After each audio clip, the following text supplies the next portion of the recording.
está agora pegando o carro, né, um aluguel, é o que a gente recomenda aqui para São Martão. A ilha aqui é bem grande, é bem fácil aqui, se reserva pela internet e é a melhor opção para conhecer a ilha.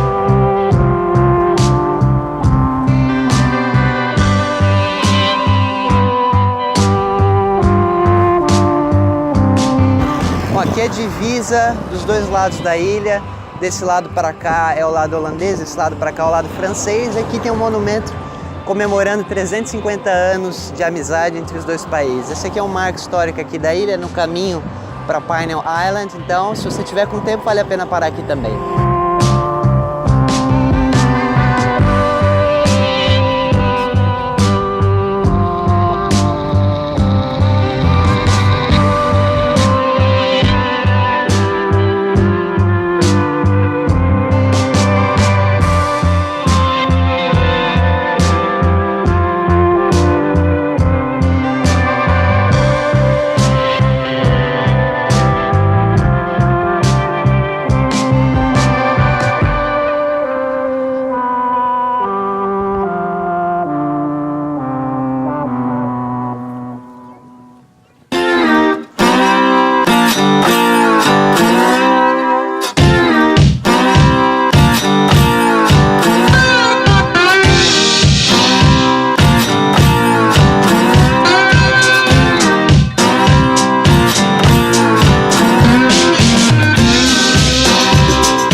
Já na parte francesa, ainda na parte francesa, bem na divisa, e aqui tem uma vista maravilhosa aqui da Bahia, um lugar muito bonito para tirar foto, para aproveitar também.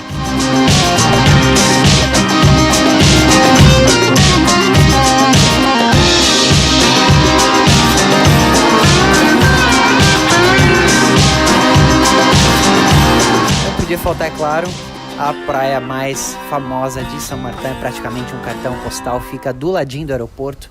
É também uma praia muito bonita, inclusive, para passar o dia, né? O único inconveniente é aí o barulho, né, e o vento aqui que os aviões fazem aí por ocasião da decolagem, do pouso, mas é também uma experiência bacana para quem curte avião, para quem gosta de apreciar esse momento aí de decolagem, de pouso, vale a pena.